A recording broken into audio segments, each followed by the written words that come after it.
sapagkat itinatakda ng ating Panginoon kung kailan, amen, kukunin ang ating pong buhay, mga kapatid.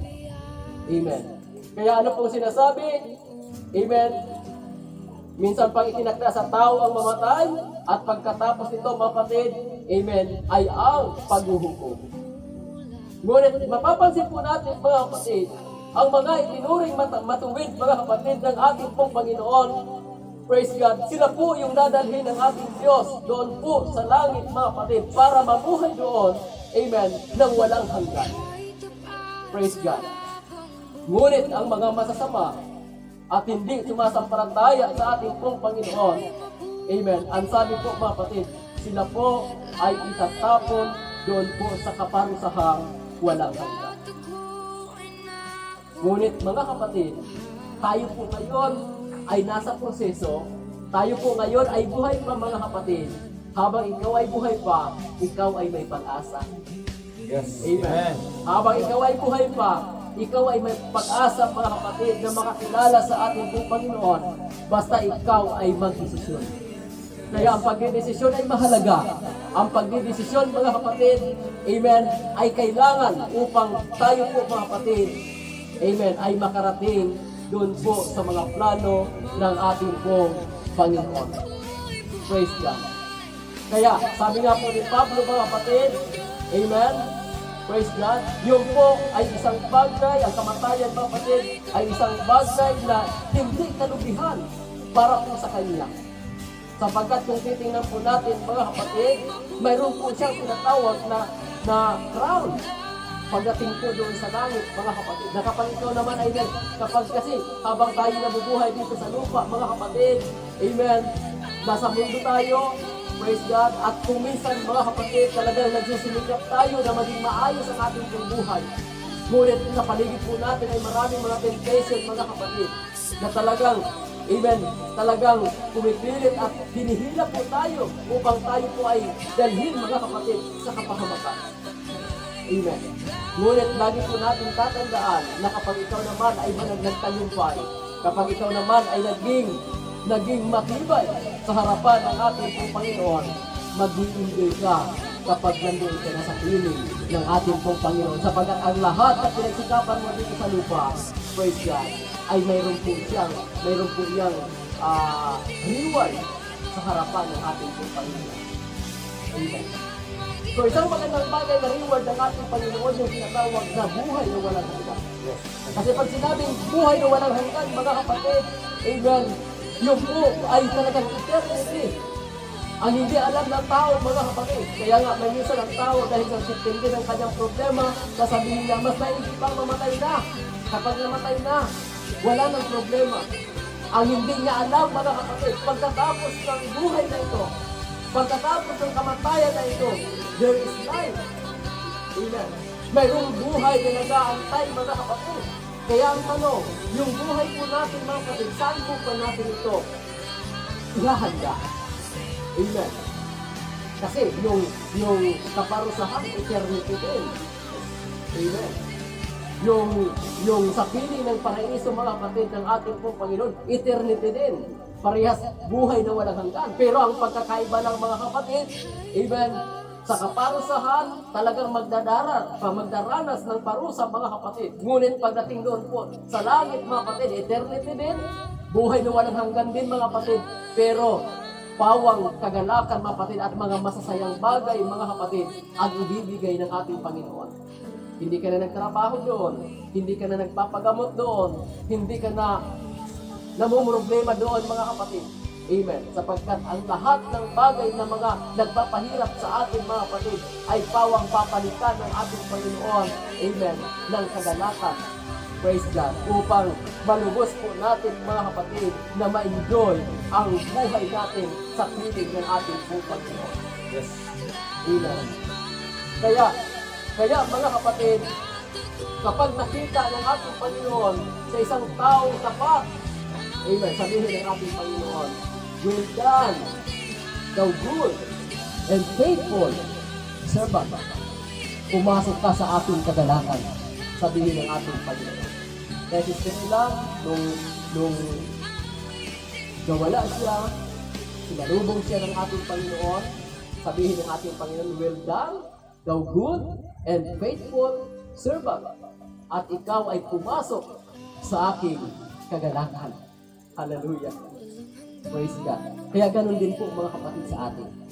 Kaya kung titingnan po natin mga kapatid, napaka-importante na tayo po ay magpapahalaga sa salita ng ating pong Panginoon. Amen. Praise God. Ngunit kung ikaw ay nagdesisyon na magbago ng iyong buhay mga kapatid, amen, simulan mo, praise God, na tumawag sa ating pong Panginoon. Sumampalataya ka sa ating pong Panginoon mga kapatid. Amen. Magsisi sa kasalanan, praise God, at magpabautismo sa pangalan ng ating pong Panginoon. Amen. At magpatuloy sa buhay, praise God, at darating ang araw na malugod ang ating pong Panginoon. Dahil sa lahat ng sakripisyo na ginagawa po natin sa buhay mga kapatid, sabihin ng ating Panginoon, well done, thou good and faithful servant mga kapatid. Yes. Praise God. Amen. Kaya napaka-importante mga kapatid, amen, na kapag tayo po ay namatay, amen, iisipin natin habang buhay, napatay ka. Pero hindi ganon mga kapatid. Amen. Hindi ganon.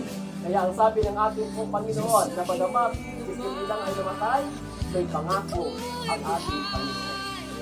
Amen. May pangako ang ating Panginoon. Sabi dito sa Ezekiel mga kapatid, chapter 37, verse 6. Ganito ang sabi ng Panginoong Diyos. Amen. Sa butong ito, narito, aking papapasukin ang hinga sa inyo at kayo'y mga bubuhay. At lalagyan ko kayo ng mga lipit at babalutin ko kayo ng laman at tatakpan ko kayo ng balat at lalagyan ko kayo ng hinga at kayo'y mga bubuhay at inyong malalaman na ako ang Panginoon. Amen.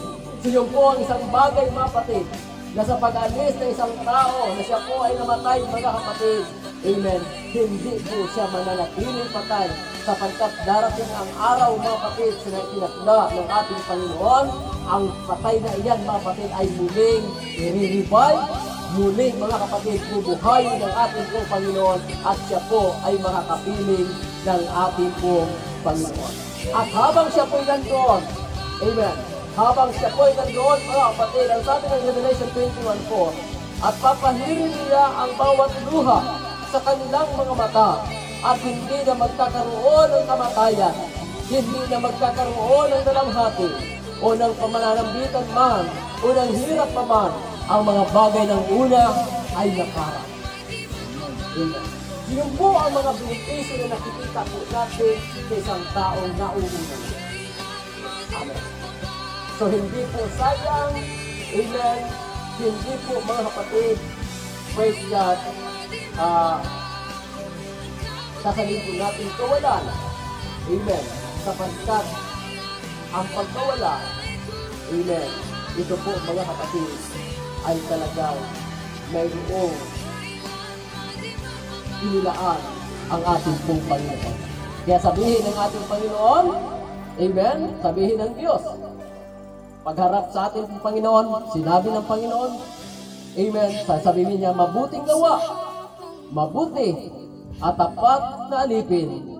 Nagtapat ka sa kakaunting bagay, pamamahalain kita sa maraming bagay, pumasok ka sa kagalakan ng iyong Panginoon. Yes. Hallelujah. So, ibig sabihin mga kapatid, amen, papamahalain tayo sapagkat nakita ng Diyos na tayo ay karapat-dapat pamahalain sa kakaunting bagay. Kaya pagdating sa langit, pamamahalain tayo ng ating Panginoon ng malaki bagay na. Siyempre, yung buhay na walang hanggan, hindi na natiwala ng Panginoon sa ating So, yun po mga kapatid ang isa sa mga bagay. Amen. Kaya ang sabi po dito mga kapatid, the death is the door, amen, to eternity. Kaya walang tao mga kapatid na masasabi na ang tao ay pupunta sa langit, hindi po sa mga matay. Ngunit kinakailangan mamatay ang tao upang siya po ay makakita sa Panginoon, upang siya po ay makapasok doon sa langit, mga kapatid. Kung may mababasa man tayo sa Biblia, na may sabi ni Pablo, may ilan sa inyo na hindi makaranas ng kamatayan. Ang tinutukoy po doon, mga kapatid, sa pagbabalik ng ating pong Panginoon. Kapag dumating ang ating Panginoon 2050, tayo wala na. Pero yung mga kapwa-apuhan natin buhay pa. Kaya kung dumating ang Panginoon sa panahon na iyon, doon matutupad ang sabi ni Pablo, mga kapatid, na may ilan sa inyo na hindi makararanas ng kamatayan at makikita ang ating Panginoon ng mukha. Amen. Pero tayo sa atin, wala na yun. Kasi lilipas na. Pero kung dumating ang Panginoon is there, ayan, yung salita ni Pablo, natupad sa atin. Pero kapag dumating ang ating Panginoon 2030 pa, o 2050, amen, kung buhay pa tayo, di sa ating Panginoon. Pero kung wala na tayo, mga kapatid, sa mga kaapo-apuhan natin, matutupad yung salita ng ating Panginoon. Kaya mga kapatid, sa oras po ito, amen, tayo po mga kapatid ay manatili. Huwag po tayong magsawa sa paglilingkod sa ating pong Panginoon sapagkat ang bawat bagay na pinagsisikapan po natin, ginagawa po natin, ito po ay mahalaga sa ating pong Panginoon. Amen. So, sabihin, tayo po ay pinahalagahan ng Panginoon. Kaya nga sabi ng Panginoon, amen, may mawalang isa, praise God, iwanan ng Panginoon yung 99, amen, at hahanapin lamang yung isa. Diba yung pastor, mga kapatid? Halimbawa, yung pastor ng bata, ng mga itik, diba? Yung mga nag-aalaga, mga kapatid, titingnan niya, at kapag tinitingnan niya, mga kapatid, na kulang isa, bibilangin niya, mga kapatid, kapag kulang isa, iwanan niya talaga yun. At hahanapin yung nawawala. So, ganun kahalaga ang bawat sa ating pong Panginoon. Kaya naway, mga kapatid, ang salita ng Diyos, ito po ay dalhin po natin, mga kapatid, sa ating pong buhay. Kasi isang araw, amen, praise God, hindi ba natin gusto, mga kapatid, darating ang araw na darating din tayo sa kalagayan. Hindi tayo. Pero ang kagandahan ng mga kapatid, kapag dumating yung panahon na yun, handa po tayo. Amen. So tayo pong lahat ay tatayo.